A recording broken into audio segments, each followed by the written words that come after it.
Hey guys, this is Josh here with Trillium Wild Edibles. I'm sitting inside of my house and I'm about to process up these spice bush twigs that we harvested a few minutes ago. So whenever you want to go to harvest your spice bush, some of the things you can use obviously are the leaves and the berries. You can also use these young twigs. You can also use the bark. Older twigs such as this one here, it's about pencil sized, around the size of my pinky.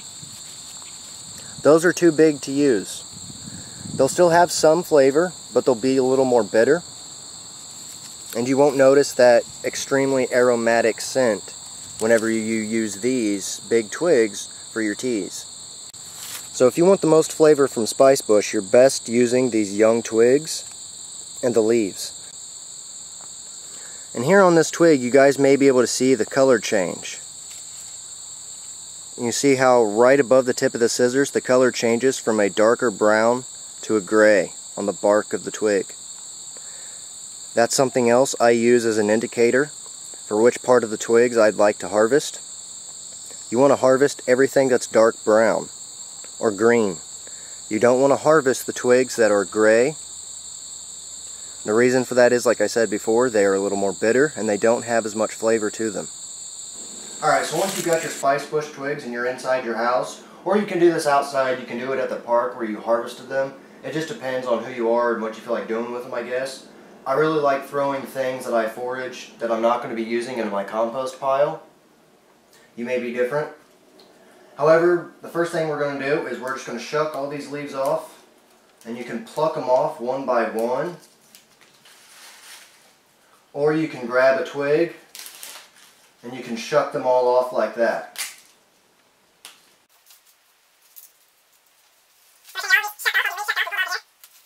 And if you want, you can use these leaves for your tea as well.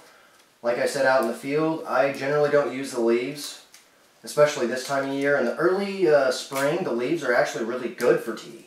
But this time of the year, I find they're just a little too bitter.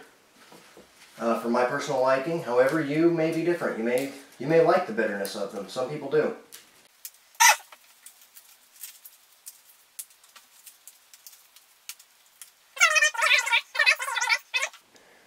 And you may see these little green buds on here. I know the camera isn't really focusing right now. However, you can leave these little green buds on. They're not going to hurt anything.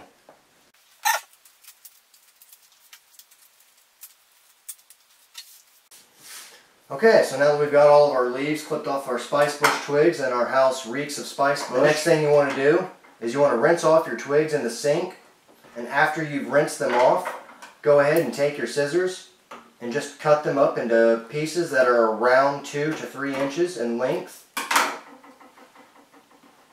and gather all of those up, and then you can make your tea. However, you can see some of the twigs that I've cut there. You can see those little green specks from those little buds. Like I said, those are totally okay to use. They're not going to hurt you at all. The good thing about spice bush is none of the plant, to my knowledge, is toxic. However, some of it, like the berries, may not be palatable right off the plant, and chewing twigs isn't really necessary, but these twigs would make a good toothbrush if you had nothing else, or a chew stick if you will. They'd also taste good.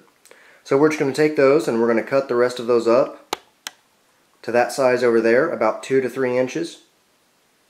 And then we're going to steep these into some tea. Our water's almost ready here. What I like to do to make my teas, because if you use boiling water, you're going to actually extract more flavors and medicinals out of the herbs than you will if you steep them. And that can be a good thing, but that can also be a really bad thing. Some plants, whenever you boil them, their flavor becomes too strong. Sometimes the bitter overtones will come out, sometimes sour overtones will come out. It just really depends on which plant you're working with. And with spice bush, something I've noticed is if I boil it, I actually get a lot more of those bitter flavors. Okay, you can see our water is ready and it's almost getting ready to boil. At this point, I'm just going to turn off the burner. We're going to dump our twigs right in there.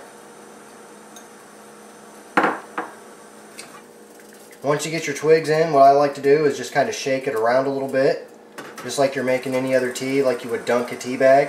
Helps to release a lot of the flavors, minerals, and antioxidants from the plant or the bark, or twigs in this case, for example.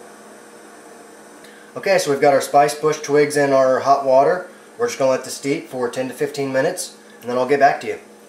Okay, at this point, it's been 10-15 minutes, and our spice bush is done. Just want to take a fork and pick out these sticks.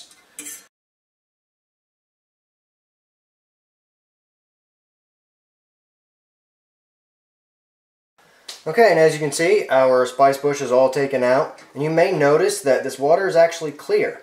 Spice bush doesn't really produce a lot of color. It just produces a lot of flavor. And at this point, you could just pour some of this out into a cup and sweeten it up with sugar or honey, agave nectar, or whatever it is that you prefer to sweeten it with, even maple syrup or molasses.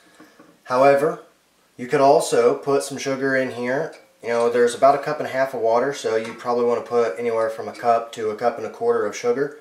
And you could boil this down and reduce it and turn it into a syrup. What I'm going to do, however, is I'm just going to take a little bit of raw honey.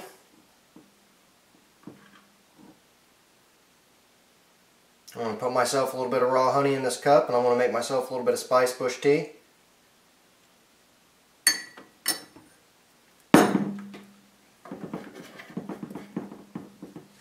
And then I'm going to take the rest of this and I'm going to boil it into some syrup.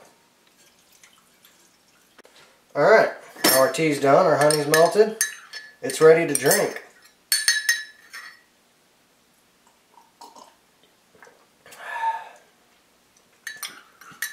Man, that tastes good.